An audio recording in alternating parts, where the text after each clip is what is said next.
Buenas noches, muy buenos días, muy buenas tardes. Soy Gustavo Burgos y estamos dando inicio a una nueva entrega del programa de conversación política Mate al Rey.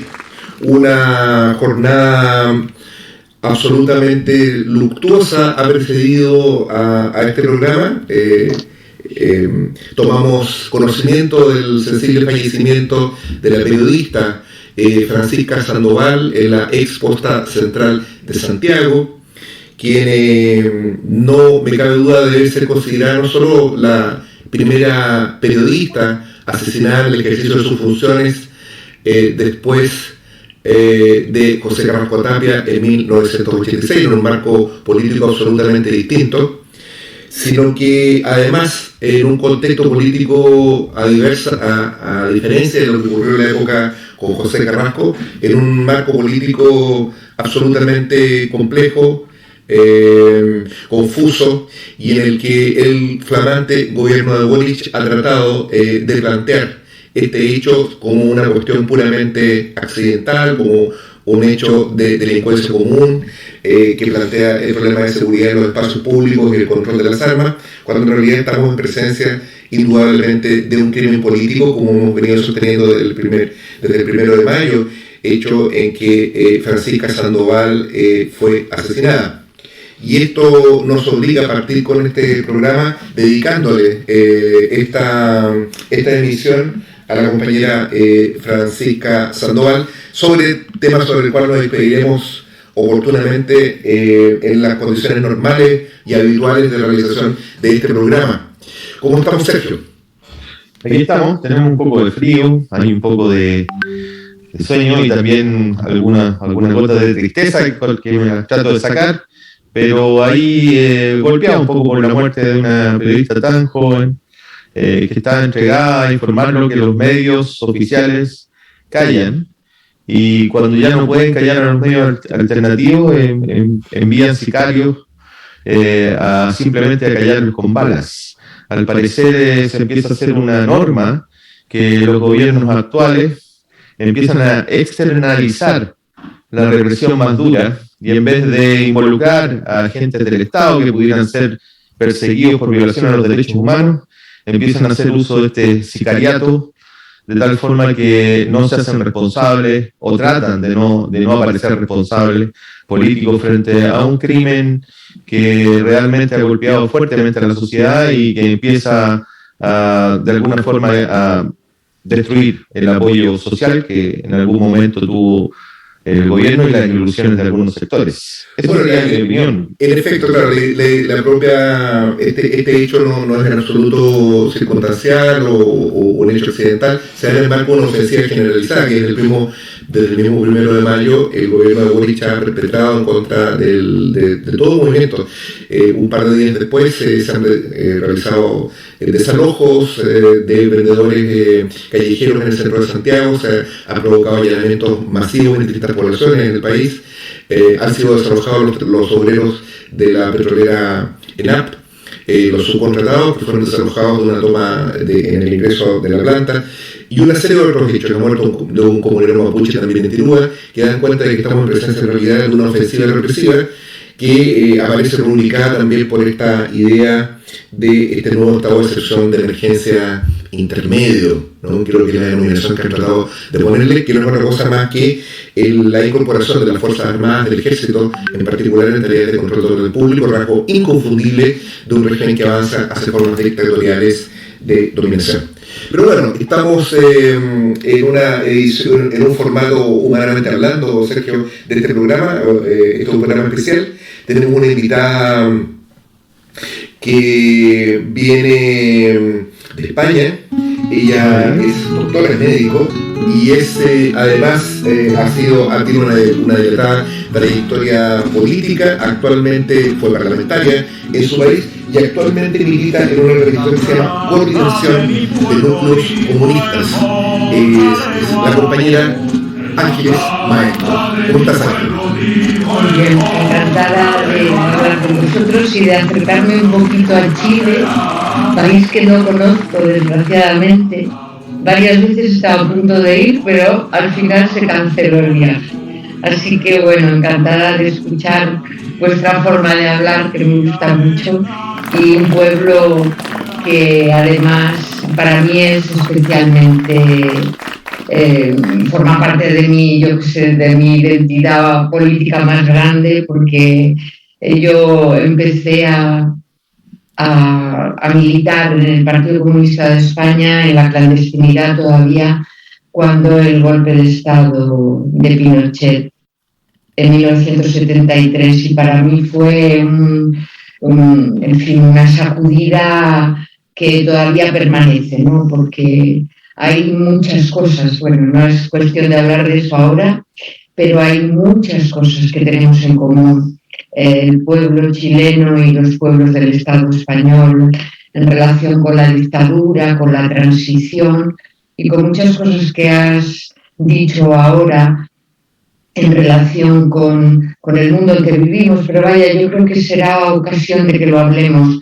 con Ucrania, esta contrarrevolución preventiva que están imponiendo los grandes poderes del mundo con carácter general.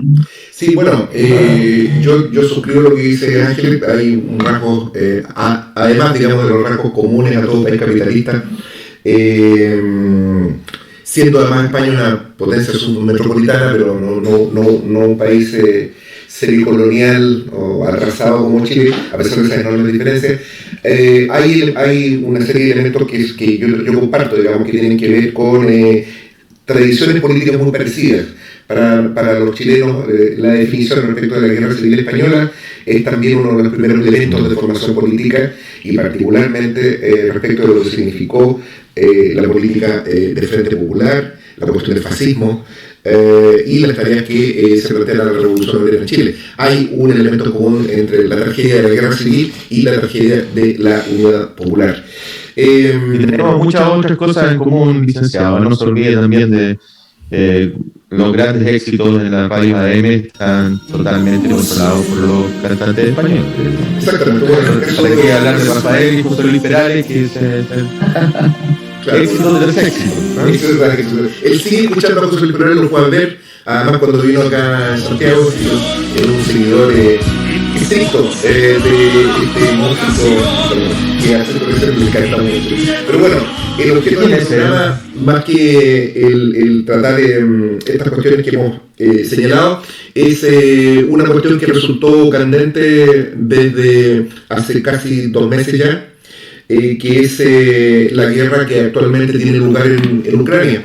Este hecho ha sacudido la lucha de clase mundial y ha instalado en el corazón de Europa el fantasma de una guerra, y una guerra convencional de alto alcance en el que se encuentran comprometidas potencias que tienen además armamento nuclear, y en la que inconfundiblemente está presente de un lado la voluntad de la OTAN de establecer un dominio sin contrapeso sobre lo que fuera el bloque soviético, y que actualmente no es más que la esfera de influencia de la Federación Rusa, y del otro lado también la necesidad de Putin de establecer un control sobre aquello que considera de alguna manera su patio trasero, ¿no? Que es Ucrania. En ese contexto se desenvuelve actualmente un conflicto que tuvo una cobertura muy importante y que misteriosamente se ha ido hundiendo en las arenas de la nada, y este importante conflicto militar que ha tenido de manera invariable un desarrollo bastante importante, ha ido desapareciendo de los medios de comunicación. Y por eso también es nuestro interés de conversar contigo, Ángeles, un poco para ir ubicándonos de la manera como en Europa se está viviendo este importante conflicto. Muchas gracias.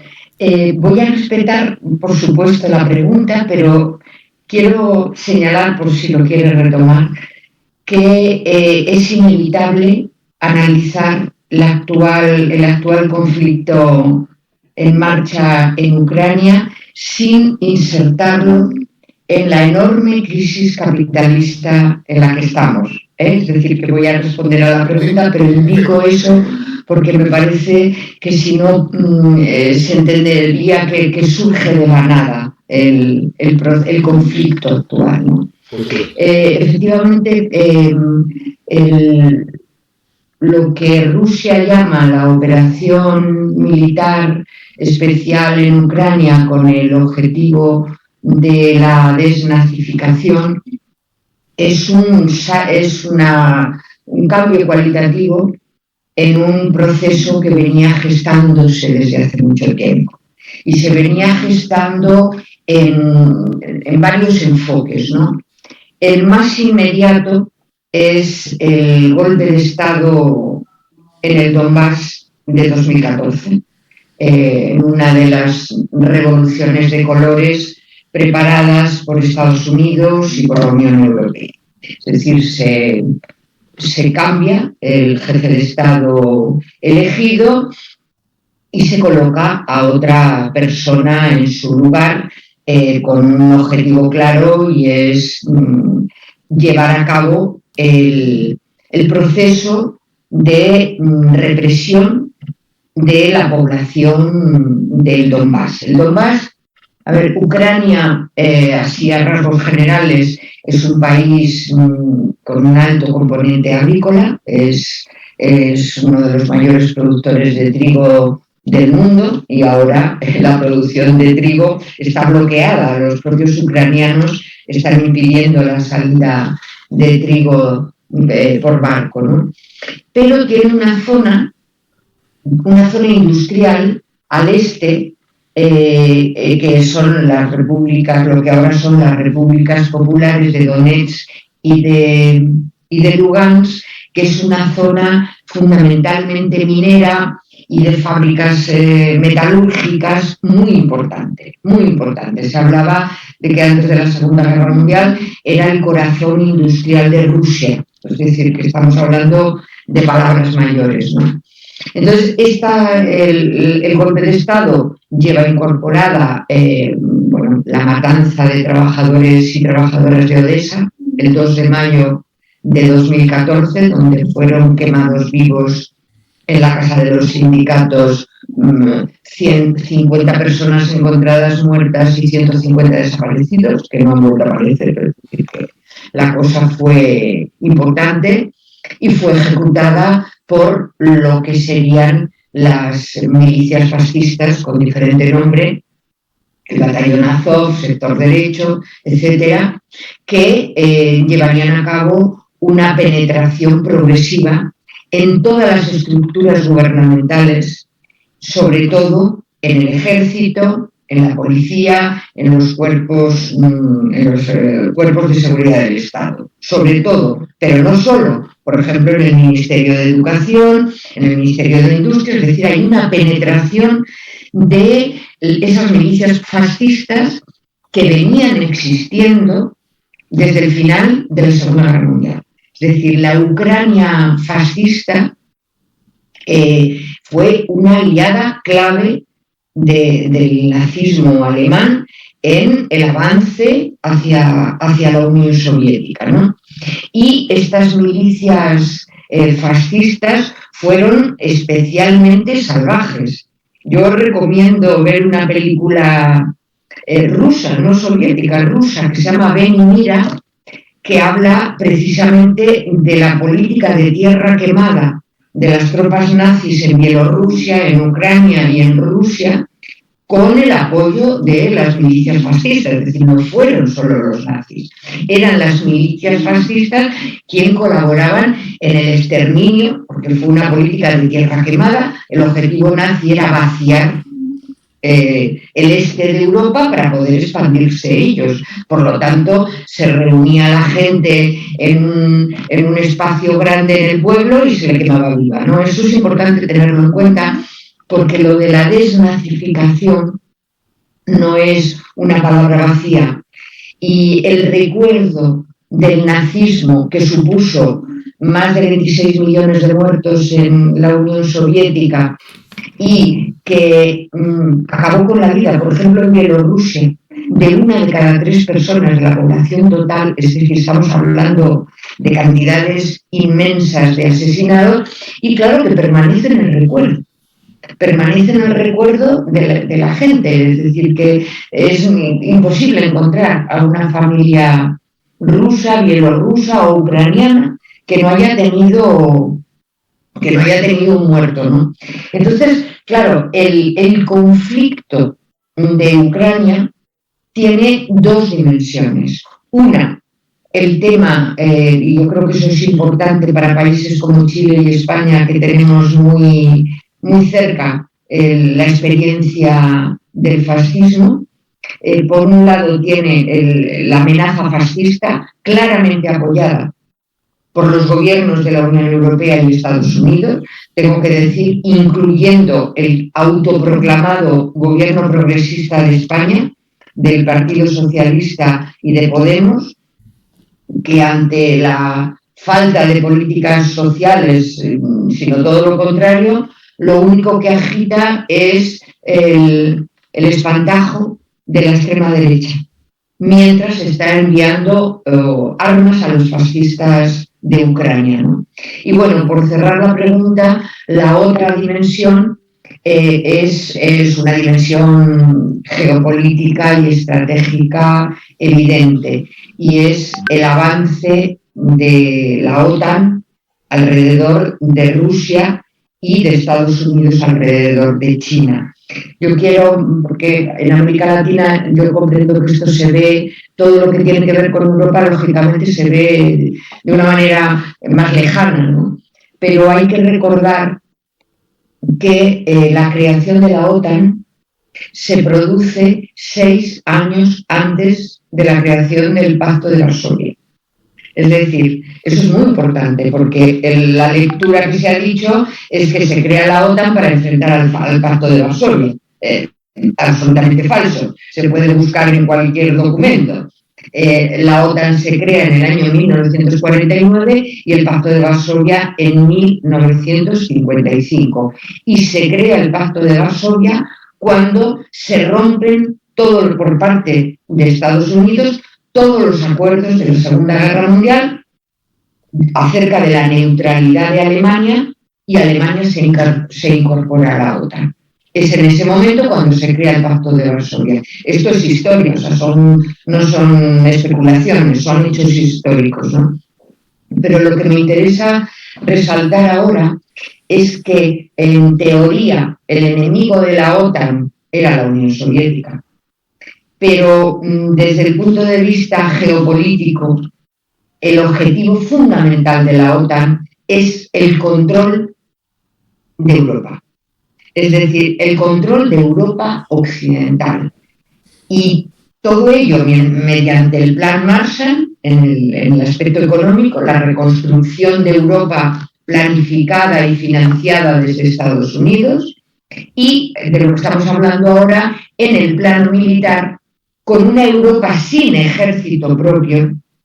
Europa no tiene ejército. Los países de Europa, y hablo de España, pero podemos hablar de Alemania o de cualquier otro país, los ejércitos nacionales de los países de la Unión Europea están dirigidos, formados, organizados y armados, comprando las armas a Estados Unidos. Es decir, eso se ha visto ahora con toda claridad.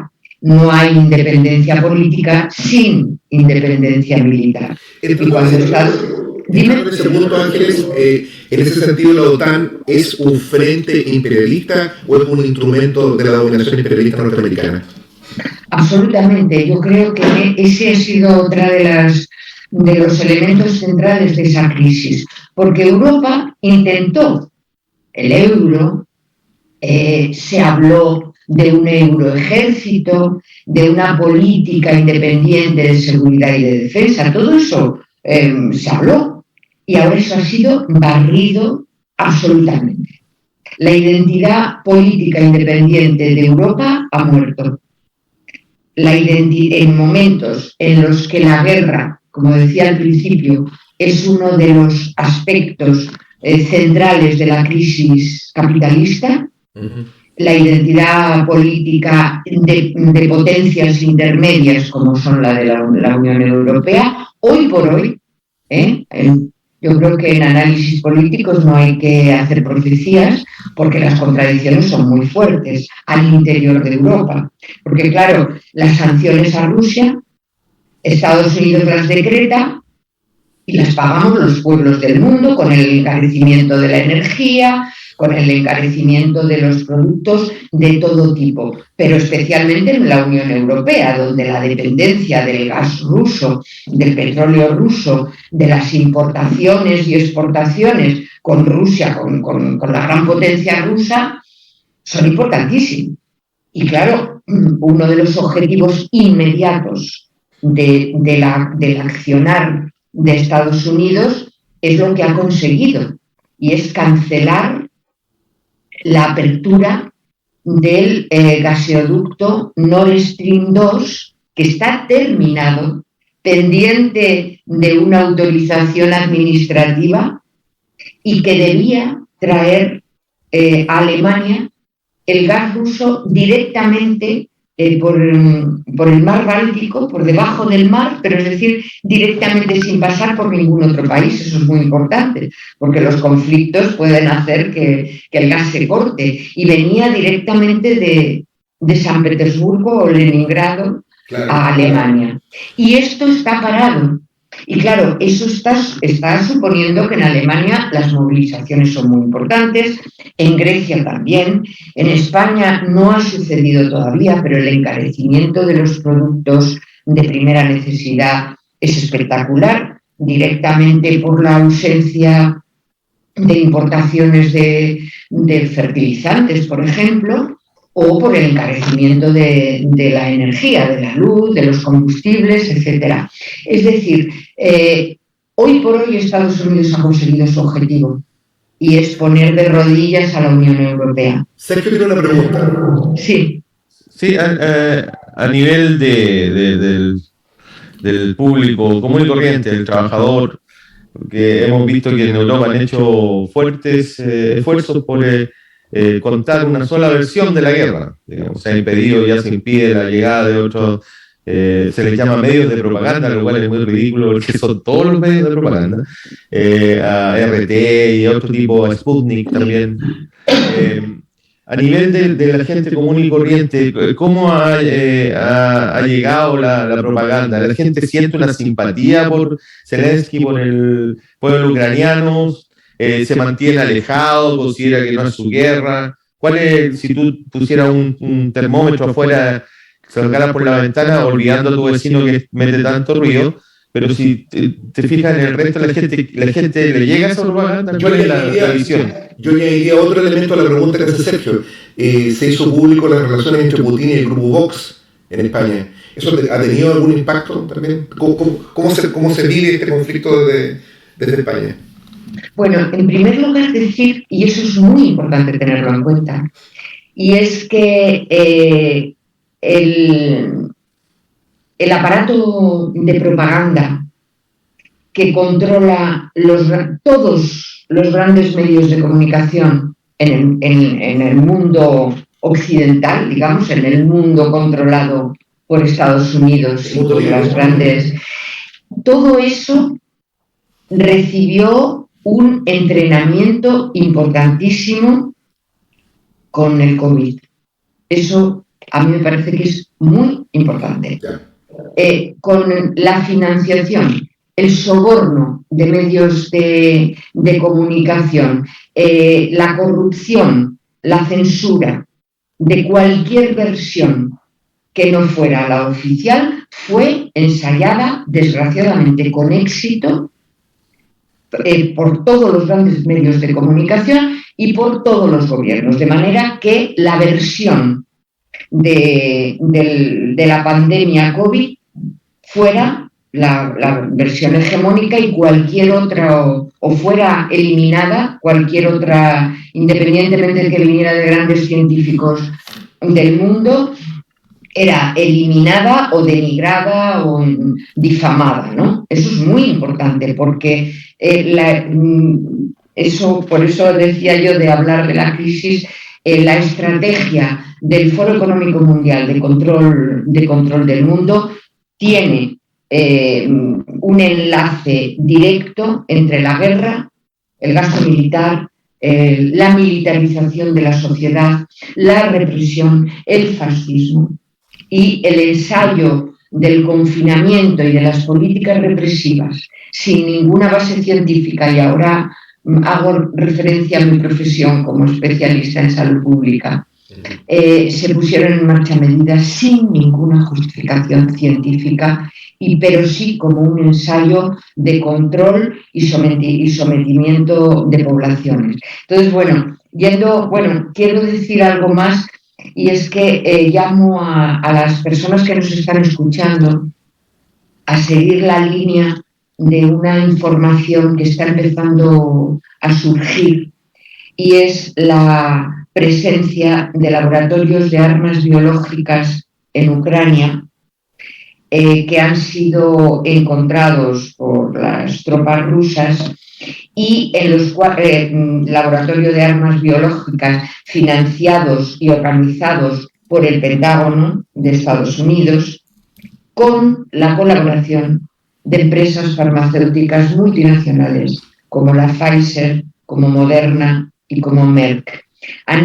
Es una noticia que está en desarrollo, pero animo a seguir el hilo porque ese tema me parece que tiene una trascendencia ahora que la globalización económica puede ser que esté desinflándose, pero la globalización informativa y el control de las poblaciones aumenta, ¿no? Entonces, por ir a la pregunta concreta, efectivamente la propaganda de guerra tiene su repercusión en la conciencia de la población, máxime cuando de las fuerzas parlamentarias no hay ninguna que entre en conflicto con esa propaganda de guerra. Es decir, desde Izquierda Unida, y con el Partido Comunista de España incluido, Podemos, el PSOE, las izquierdas independentistas, no hay ninguna fisura en el seguimiento de la propaganda de guerra.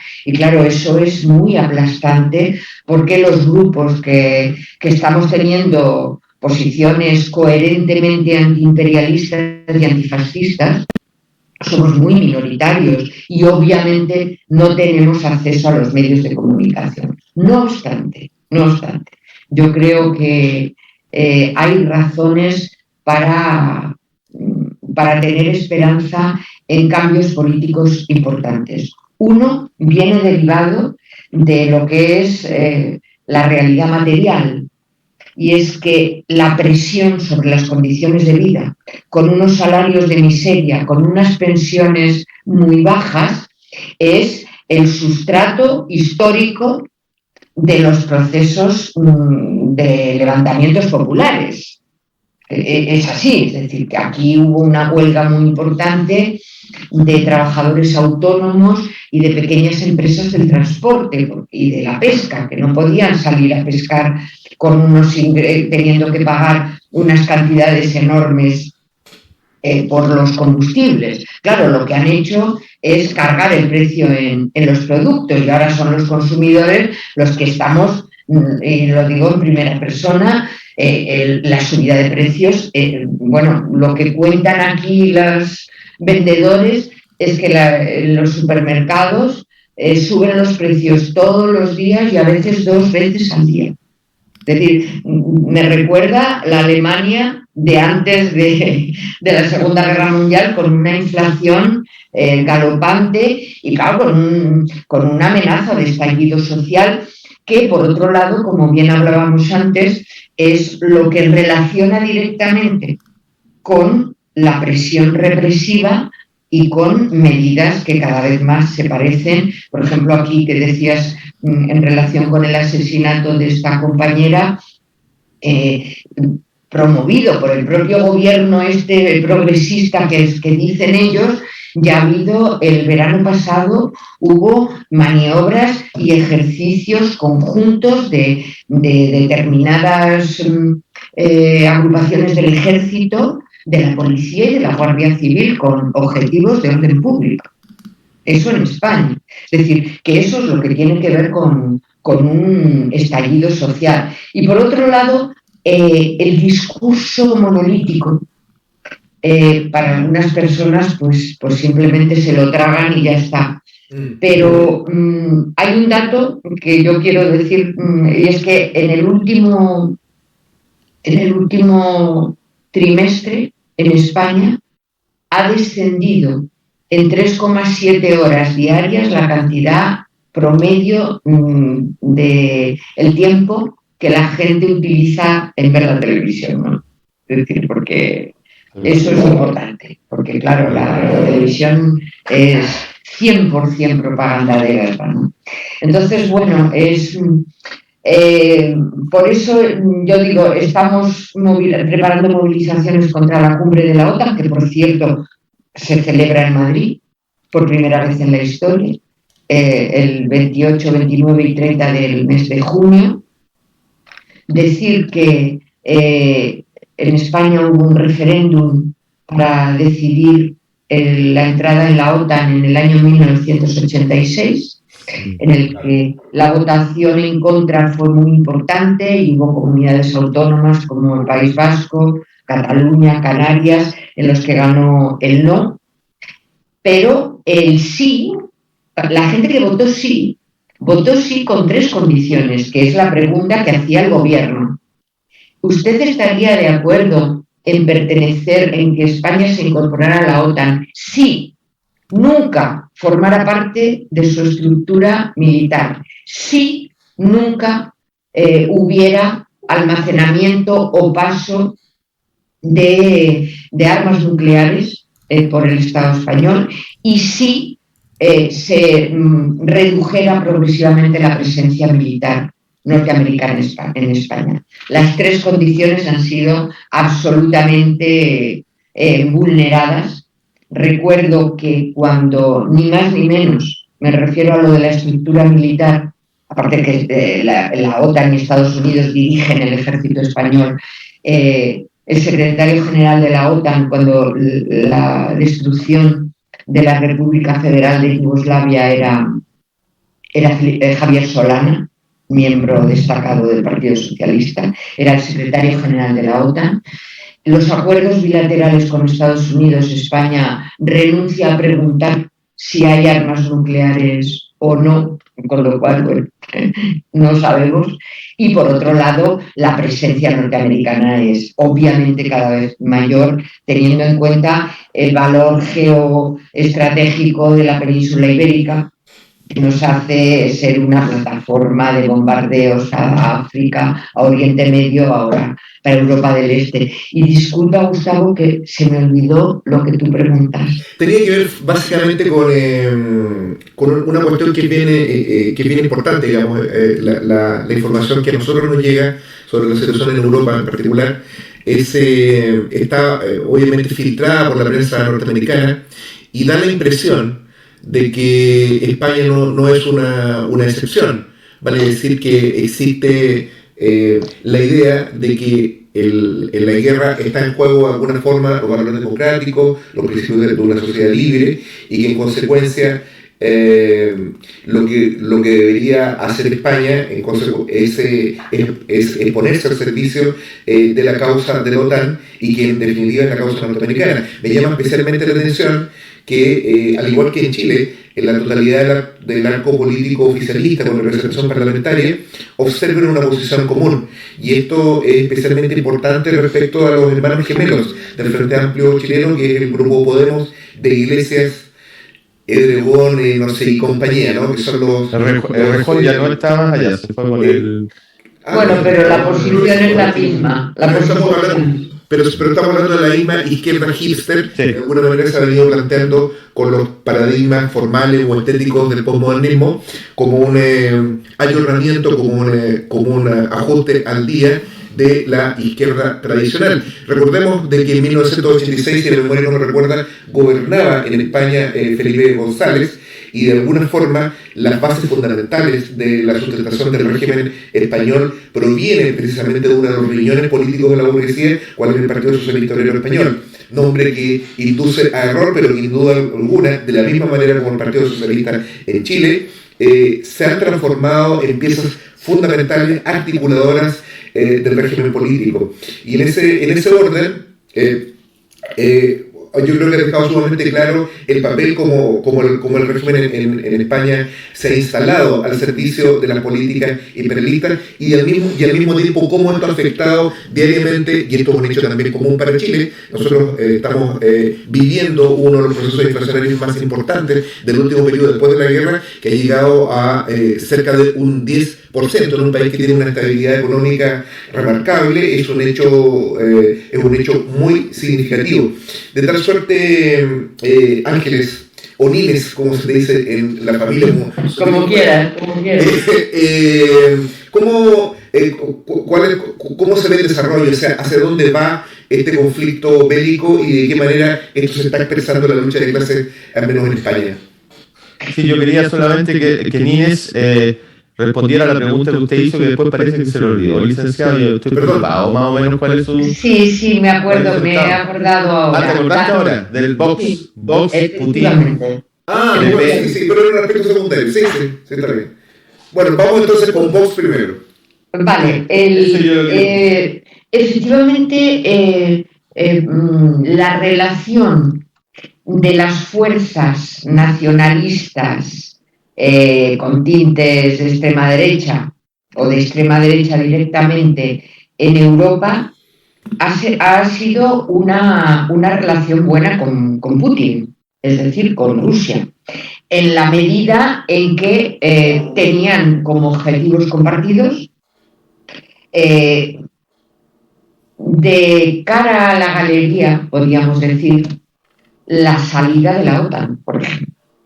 Es decir, Marine Le Pen en Francia, en las últimas elecciones, claro, lo ha suavizado por ver si acumulaba más votos, pero digamos que la política de cara a Estados Unidos de Marine Le Pen conectaría más con la política de Gaulle de aquellos años, es decir, de una Francia potencia nuclear con una independencia relativa. Recuerdo que de Gaulle sacó a Francia de la estructura militar de la OTAN, no así Felipe González, ¿no? Pero de Gaulle sí. O sea, Francia siempre ha tenido la grandeur de Francia y el cierto chauvinismo y el imperialismo francés. También han supuesto contradicciones con respecto a Estados Unidos. Aquí, decir que yo desconozco las relaciones de Vox con Putin, pero lo que debo decir es que Vox no se ha separado ni un ápice, ni de la propaganda de guerra, ni de las posiciones parlamentarias. Probablemente, porque en el caso de Vox prima la alianza con el fascismo.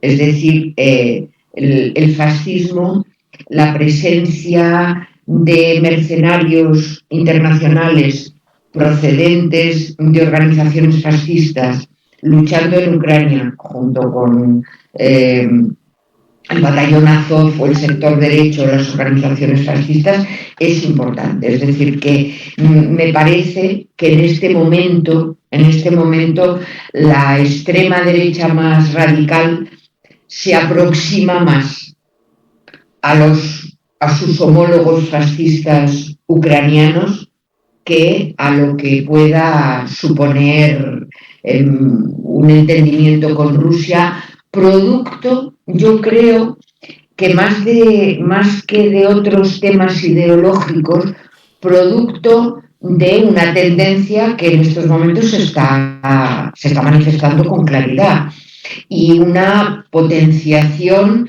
de la defensa de las estructuras nacionales, digamos. Es decir, la defensa de los intereses propios de cada país frente a otros intereses supranacionales o extraterritoriales como los que pretende imponer Estados Unidos al resto del mundo, ¿no?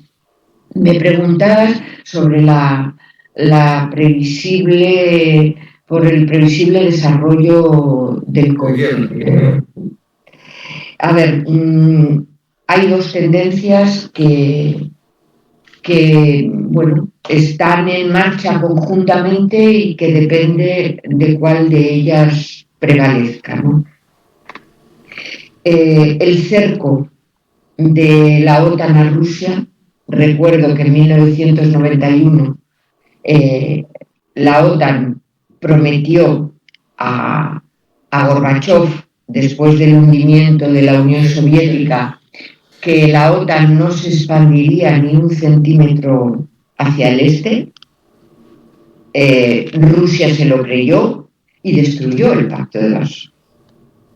A partir de entonces, 14 países del este, cada vez más cerca de Rusia geográficamente, están incorporándose a la OTAN.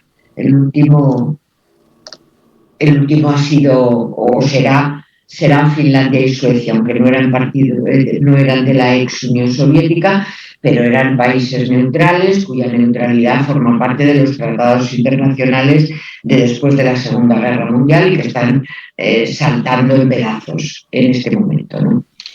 Efectivamente, la decisión de Rusia, que yo creo que ha sido mostrada documentalmente, que no ha sido más que un anticipo a los planes que tenía Ucrania de enfrentar, o sea, de atacar el Donbass. Bueno, aunque lo han venido atacando, eso yo creo que es bien conocido, no insisto en ello, 14.000 muertos en los 8 últimos años con bombardeos de la población civil por parte del ejército ucraniano y Ucrania, ¿no? Entonces, pienso que la posición de Rusia no es expresión solamente de Rusia. Es decir, el intento de Estados Unidos de dominar el mundo, uno de cuyos pivotes fundamentales, como decía antes, era el control de Europa occidental, está viéndose seriamente socavado por un fracaso económico muy importante en Estados Unidos, que a su vez tiene la contraparte de una potencia militar absolutamente descomunal, como bien sabemos y sufrimos, ¿no? Pero hace tiempo ya que los países del BRICS, que China, han establecido alianzas no solamente económicas, sino políticas y también militares. Es decir, ya no solamente, es decir, está India, está China e India, curiosamente, países con conflictos importantes y que, sin embargo, son capaces de convivir. Pakistán, Irán, Siria, es decir, son países muy diversos que no tienen un aglutinante ideológico, pero sí que tienen como aglutinante fundamental un respeto bien forjado por los intereses nacionales de cada uno de los países y el interés común de no tolerar la hegemonía militar, económica de Estados Unidos. Ese es un tema muy importante que Estados Unidos está planteando con toda claridad cuando en los últimos documentos internos de la Estrategia de Seguridad Nacional de Estados Unidos señala a la OTAN como el frente atlántico de Estados Unidos, es decir, digamos, la misión de enfrentar a Rusia, Estados Unidos se la adjudica a la OTAN, pero se reserva el ataque a China. Es decir, por eso decía, hay dos líneas en desarrollo. Una es la pérdida de la hegemonía militar, económica de Estados Unidos, que podría llevar a una multipolaridad con una entente más o menos tensa, pero que llevara a la coexistencia pacífica con todas las entre comillas que tiene la paz en el capitalismo, porque ahora mismo hay un montón de países en guerra, es decir, y la inmensa mayoría con hilos movidos de Estados Unidos, como decíais antes, ahora es más interesante para Estados Unidos hacer las guerras subcontratadas, ¿sí? Con Al-Qaeda, Estado Islámico, el Daesh, diferentes, o en este momento Ucrania es una guerra subcontratada por Estados Unidos. Por ejemplo, Ursula von Leyen, la presidenta de la Comisión Europea, dijo: continuaremos la guerra hasta el último ucraniano. Llamo la atención sobre esa frase. Continuaremos la guerra hasta el último ucraniano. Eso, si hubiera un mínimo de dignidad en Ucrania por parte del gobierno, tendrían que haber saltado. Es decir, yo no sé si fue un acto fallido desde el punto de vista psicoanalítico, pero realmente muestra, es decir, hasta qué punto Ucrania es el anzuelo, es el pretexto y es el instrumento que está pagando el pueblo ucraniano. La Ucrania antifascista lo está pagando y el pueblo ucraniano en general, de unos intereses que no tienen nada que ver con los intereses del pueblo de Ucrania, ¿no? La otra tendencia es terrible y es un tercer conflicto mundial que tendría, eso es muy importante tenerlo en cuenta, una vez más tendría como principal escenario el suelo europeo, es decir, Estados Unidos no solamente subcontratan las guerras con mercenarios, sino que las sitúan fuera de su territorio, es decir, el escenario de la guerra sería Europa y obviamente contemplaría la utilización de armas nucleares, ¿no? Por daros un dato concreto acerca de la militarización, no solamente de la represión, sino la militarización concreta, es que países como Alemania, que hace mucho tiempo, desde el final de la Segunda Guerra Mundial, eliminaron las levas generales, es decir, el servicio militar obligatorio, están hablando ya públicamente de reincorporarlo, y en España también. No está la decisión tomada, pero es algo que empieza a oírse, obviamente en el escenario de una guerra de grandes dimensiones que pudiera plantearse. Pero ¿en qué medida esa tendencia de militarización forman parte de un esfuerzo bélico serio? De hecho, hace poco leí una nota que decía que son 106 segundos lo que separan los misiles rusos de las principales capitales europeas, ¿no? Los misiles atómicos, que son un tipo de misil de una nueva tecnología que es absolutamente inabarcable para las defensas antiaéreas tanto norteamericanas como de la OTAN, digamos. O sea, se trata de un armamento que sería definitorio en términos militares. Pero no es menos cierto que el armamento nuclear tiene un papel a veces sobreestimado, porque de la misma manera que la ametralladora a fines del siglo XIX fue designada como aquel elemento que iba a poner fin a la guerra, porque son armamentos absolutamente desequilibrantes, en el caso del armamento militar también las armas operan siempre en un entorno social vivo y no en un laboratorio abstracto, de tal suerte que esta cuestión tiene más un efecto intimidatorio que de otra manera. ¿En qué medida, porque me quería meter un poco sobre la situación del movimiento obrero, el movimiento de los trabajadores en Europa, digamos, en qué medida estos esfuerzos belicistas desarrollados bajo la necesidad del imperio del gran capital han generado algún tipo de resistencia? Porque muy probablemente estos rasgos militaroides tienen que ver no tanto con un esfuerzo bélico inmediato al menos, sino más bien con una necesidad de generar disciplina social.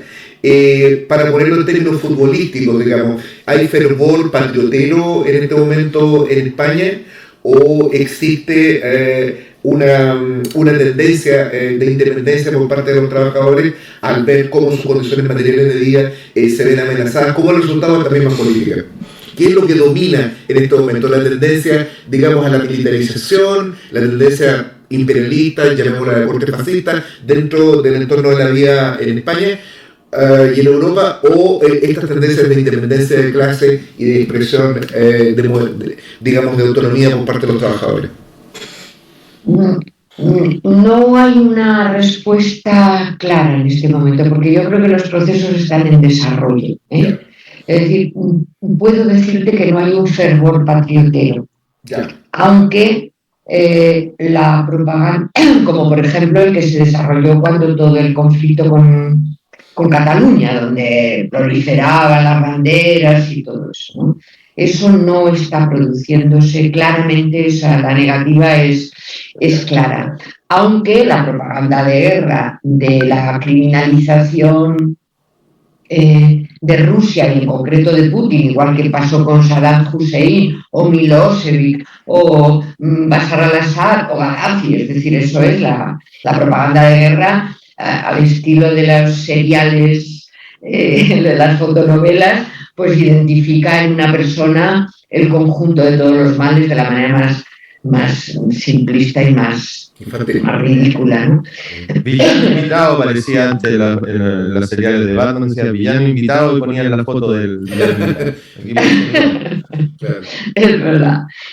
Pero lo otro todavía no se ha producido. Tened en cuenta, no sé si en Chile es igual, que lo que llaman las grandes centrales sindicales, comisiones obreras y UGT en el caso de España, son estructuras de los aparatos del Estado. Es decir, son estructuras que siguen exactamente las políticas del gran capital y las políticas del poder. Burocracia sindical clásica. Burocracia sindical clásica. Sí, absolutamente, pero hasta dimensiones terribles. No son capaces de movilizar a los trabajadores porque la experiencia de traiciones obreras casi la ha vivido cada gran empresa, cada gran sector de la producción, es decir, eso es terrible. Aún así, que la gente honesta dentro de comisiones obreras, por la historia, Marcelino Camacho, la lucha contra la dictadura, eso pesa. Igual que decías antes con las siglas PSOE.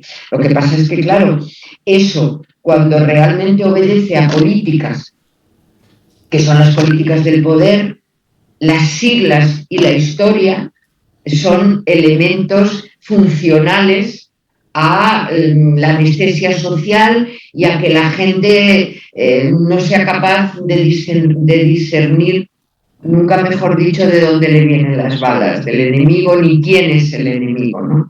Entonces, lo que pasa es que, como decía antes Gustavo, la realidad es obcecada. Y claro, los gastos militares ya se han anunciado, porque España, como el resto de la Unión Europea, está mandando masivamente armamento a los fascistas ucranianos. Y eso está saliendo de los gastos sociales. Ya se han anunciado recortes en sanidad, en educación, en las pensiones y en otros servicios públicos. Perdón, una pregunta que te interrumpa. ¿El apoyo militar que presta España va directamente a esos grupos fascistas? A ver, eso es importante analizar el ejército ucraniano. ¿Qué es el ejército ucraniano? La cantidad, es decir, es que Ucrania es un país, digamos, en el cual la tradición histórica, sobre todo después de la Segunda Guerra Mundial, sí, la experiencia soviética y la alianza cultural, lingüística con Rusia es enorme. Entonces, claro, quien ha promovido el enfrentamiento entre Ucrania y Rusia, claramente son los sectores fascistas, que, como decía, son herederos directos de los nazis ucranianos de la Segunda Guerra Mundial, Stepan Bandera y todos ellos. Claro, donde se concentra ideológicamente el sector más potente antirruso dentro del ejército ucraniano son las fuerzas de extrema derecha. En el resto hay muchas deserciones hay mucha evasión de las deserciones del ejército y huidas para no formar parte de las Fuerzas Armadas. No digo que sea por motivos ideológicos, sino, bueno, pues porque valorando el riesgo-beneficio de ir a una guerra, pues si no sientes que tu familia, que tu casa, que tu país esté en peligro, pues el salir corriendo siempre es una opción, ¿no? Entonces, claro, lo que ideológicamente está sosteniendo al ejército ucraniano son los grupos fascistas directamente. En ese sentido. Claro. Y además los que han recibido y los que están siendo entrenados directamente por la OTAN y los que están siendo armados por la OTAN. Es decir, eso es muy importante tenerlo en cuenta. Porque, a ver, en Ucrania, pese a que nos dicen que es un paraíso de la democracia, en el último tiempo se han prohibido 11 organizaciones políticas, entre ellas el Partido Comunista, el Partido Socialista y las juventudes de ambos partidos y de otros sectores. Se ha asesinado directamente a representantes políticos proclives a las negociaciones con Rusia, a buscar una salida pactada, a buscar una salida negociada al conflicto. Es decir, cada día que pasa, como en toda guerra, los sectores más potentes ideológicamente y claramente son los sectores de extrema derecha en Ucrania, son los que están dirigiendo el proceso. Clarísimo. En detrimento de otros sectores, pues que es que en Rusia, por ejemplo, la cantidad de gente ucraniana que iba a estudiar a las universidades o al revés, que venía, es decir, que son fronteras geográficas, culturales, lingüísticas, de historia común y de historia común antifascista. Eso es muy importante. Nosotros aquí y en Chile supongo que ha parecido la negación de la lucha antifascista durante la guerra civil y la dictadura formó parte de la transición y sigue presente. Es decir, por daros un dato, en España se calcula que existen 200.000 personas asesinadas que siguen en las cunetas de las carreteras. Poco a poco los del pueblo van intentando conseguir subvenciones para desenterrarlos. En un pueblo que me es muy cercano, estaba hace poco, en Semana Santa, los fusilamientos están en cada cuneta. Y eso está negado, eso está oculto. Pero en Rusia no, ni en Bielorrusia, ni en la Ucrania antifascista. Es decir, eso yo creo que es muy importante.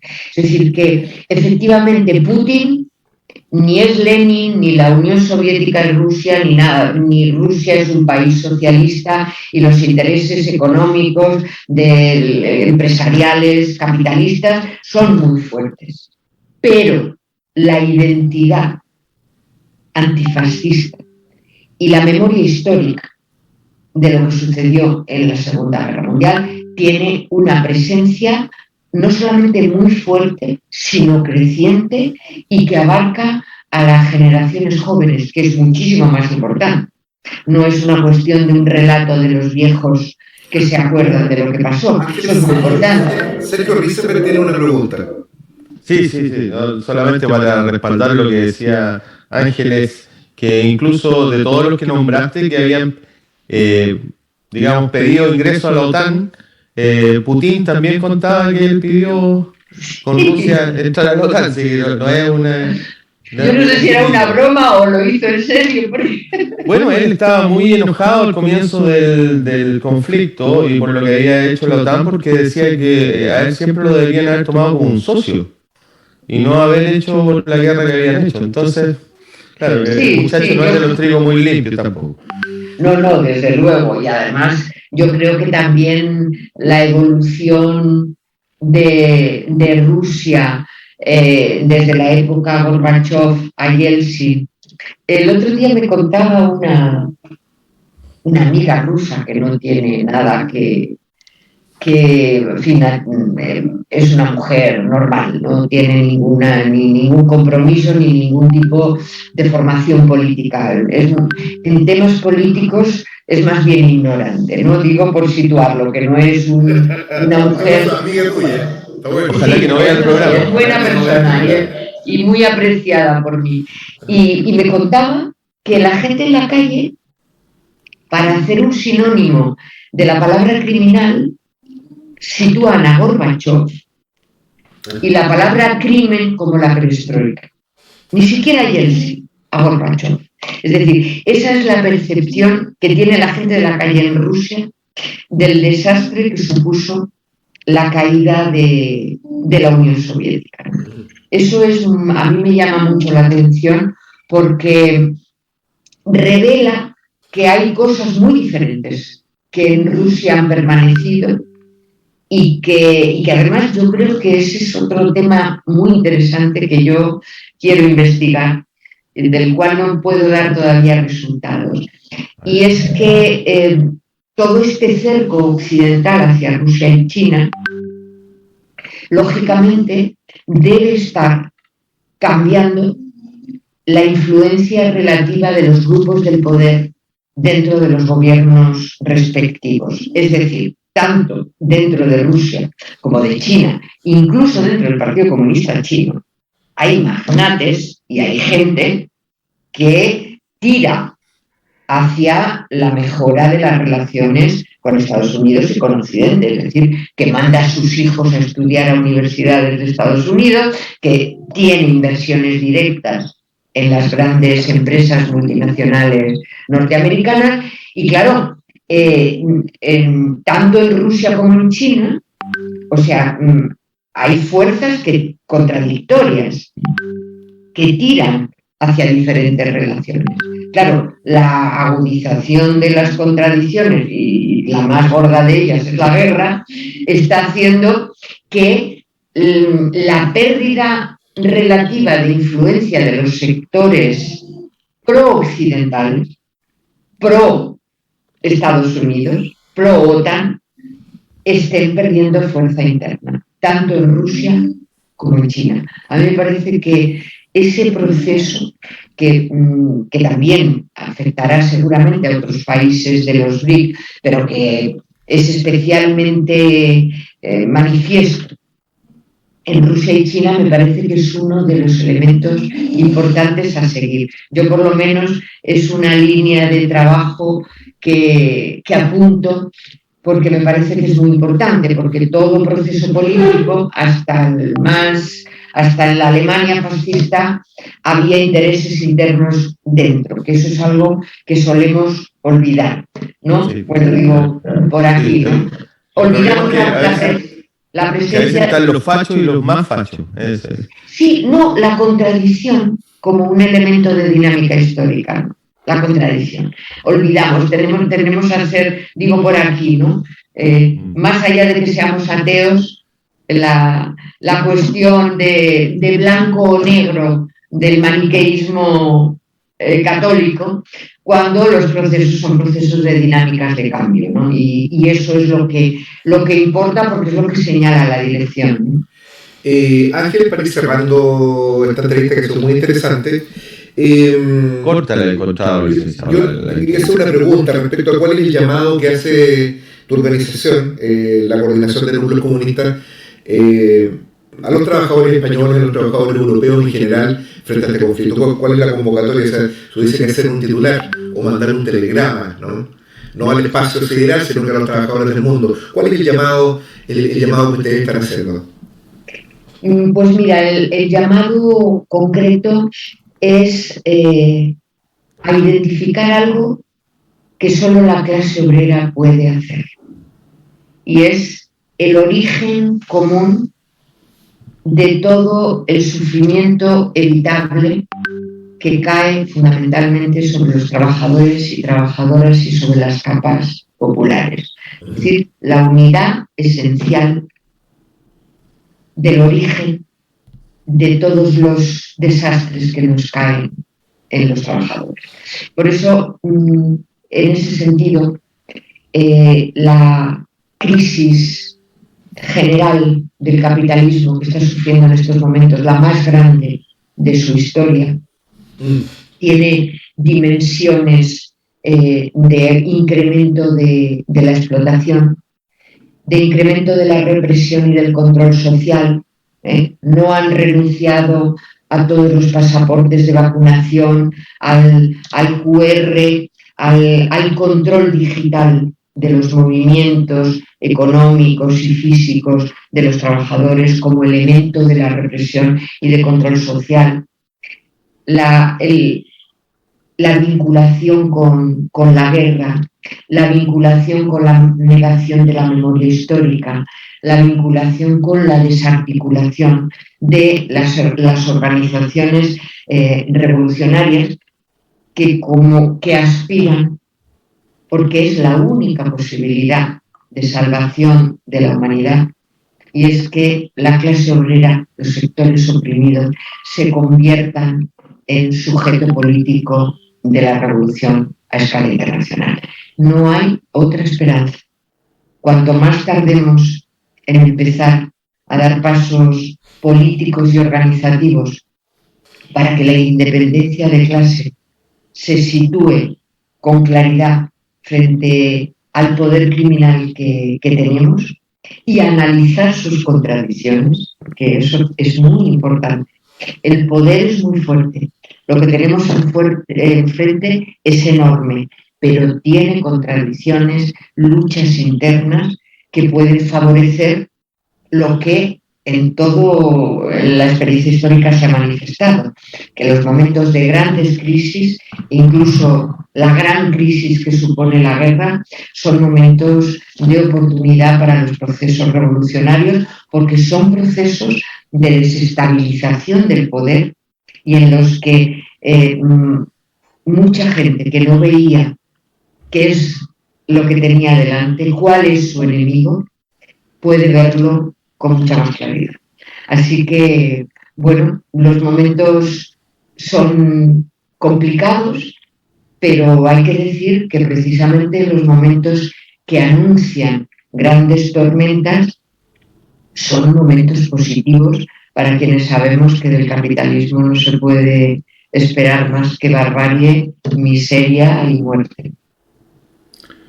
Don Sergio Ruiz Martínez, ¿usted alguna pregunta, algo que se le haya quedado en el tintero? No, yo tendría que decir que me impresiona, Ángeles, porque igual siempre hay un corazón optimista. Quizá la contradicción también puede ser, lo hablábamos porque bueno, nuestro programa ha tratado de hacer algo así como lo que el viento no se llevó. Entonces, invitamos a todas las posiciones, nos interesa escuchar honestamente la otra posición. Y también invitamos a un escritor chileno, un joven, Julio Cortés, que tiene un estudio acerca del fascismo. Y él mencionaba ahí de que quizá había un problema dentro de la izquierda marxista, decía él, que es que siempre se habían preparado para que las crisis en algún momento se iban a resolver revolucionariamente, y siempre tenían la esperanza de que ante una nueva crisis se abría una nueva oportunidad. Entonces él contaba que había un escritor que había escrito un libro parafraseando el libro de Lenin, pero se llamaba El Estado y la Contrarrevolución, que básicamente señalaba de que los marxistas nunca se prepararon, siempre se prepararon para momentos cortos de contrarrevoluciones, que finalmente la revolución volvía a pararse y avanzaba. Y quizá había que empezar a pensar de que si acaso no se va a abrir un periodo más largo de contrarrevolución. Y algunos, gente que es más negativa, que yo incluso, recuerdan el tiempo de la Edad Media, el oscurantismo, que fue un largo proceso y que sufrió mucho la humanidad. Yo quería agradecer a Ángeles, y con digamos, el peligro y el riesgo de que nos suspendan el programa, licenciado, yo creo que habría que traerla de nuevo porque me interesa que discutamos el asunto del COVID. La gente le hace el quite a esa podemos colocarnos de acuerdo y llamarle otra cosa, digamos, el Pepe. Entonces hablamos del Pepe y... Sí, muy bien. Buena idea. Para que no nos bloqueen. Pero yo te he escuchado también algunas presentaciones, Ángeles, me parece muy interesante porque creo que hay ahí... Siempre se desprestigió cualquier posición en contra digamos, del relato oficial como una locura de conspiranoicos. Y cada vez más está llegando más información que a uno lo pone bastante nervioso. Incluso las secuelas de lo que son las vacunas, el cómo han trabajado para ocuparlas como un medio de represión y de orden social, y que es algo que espero que en algún momento toquemos. Lo mismo que en los laboratorios, para terminar, cuando pasa esto en las guerras y alguien dice, no, si hay laboratorios con armas biológicas, perfectamente, y es sumamente honesto pensar y lógico que uno piense, alguno de nuestros auditores piense de que pudiera tratarse una propaganda rusa, pero fueron los mismos norteamericanos los que reconocieron a través de esta señora Nuland, Victoria Nuland, en el Congreso norteamericano, que era cierto la existencia de esos laboratorios. Inclusive ella estaba bien asustada de que los rusos tomaran posesión de ese tipo de información. Bueno, un gran abrazo, Ángeles, y muchas gracias, nos has honrado con tu presencia y esperamos tenerte otra vez más. Bueno, muchas gracias a vosotros cuando queráis, y muchas gracias también a las personas si no se han aburrido en toda esta historia. Pero bueno, encantada de haberos conocido más. Y saludos al pueblo chileno, que nos ha hecho aprender muchísimo de su valentía, de su conciencia, y que bueno, seguimos en la lucha. Y decir solamente, no es, Sergio, no es optimismo o pesimismo, es que efectivamente el enemigo es muy poderoso, y si hay alguna posibilidad de historia, que yo estoy de acuerdo contigo de que el riesgo de retroceso histórico, como tú has dicho, es enorme, es decir, la barbarie es lo que nos tienen preparado. Esa oportunidad va a venir solamente de momentos en los cuales ellos mismos se ven debilitados por sus contradicciones. En un enfrentamiento cuerpo a cuerpo entre el poderío militar del imperialismo y el pueblo chileno o los pueblos del Estado español, sería absurdo. Es decir, ahora hay que contar con los enfrentamientos del enemigo. Entonces, bueno, por eso los periodos de inestabilidad no es que los esperemos, es que si se produce, debemos estar preparados. Si se produce, debemos tener una planificación, unos objetivos, una estrategia, porque son oportunidades históricas que se dan una vez y no se vuelven a dar en mucho tiempo. Bueno, uno de los grandes problemas que sacuden y torturan a la política chilena en la actualidad, para los revolucionarios, para los trabajadores, para la amplia masa explotada, es la circunstancia de que nosotros protagonizamos un proceso, una revolución. Precisamente esa es una de las grandes discusiones que hay en Chile. Si fue simplemente un despertar ciudadano, un estallido social, como se ha denominado, o una revolución obrera, que fue lo que ocurrió en la práctica. Lo que pasa es que los obreros hacen revoluciones como pueden hacerlas.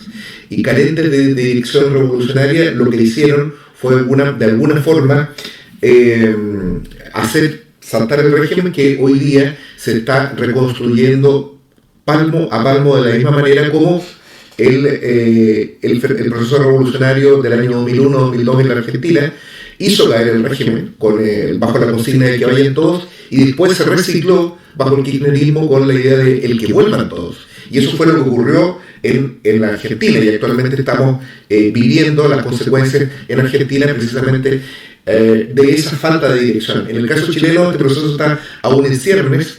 El gobierno de Boric es un gobierno que materializa la aspiración de la gran burguesía de reconstruir el régimen valiéndose de la legitimación del orden capitalista. No otra cosa es la función que está cumpliendo actualmente la Convención Constitucional. Yo quiero terminar también diciendo sobre este espíritu, porque Risenberg en el fondo de su corazón es una antivacuna. Yo quiero decirlo, él está muy ligado al grupo de Bilderberg. Digamos las cosas como son. Yo aprovecho siempre estos momentos para que nuestro público no se llame a engaño. Pero yo quisiera señalar dos cosas respecto al punto. Conviven en el problema... ¿Usted ha dicho que es masón, licenciado? ¿Perdón? Te lo han dicho en los comentarios de este canal que usted, cuando aparecía con la corbatita, estaba metido en alguna logia.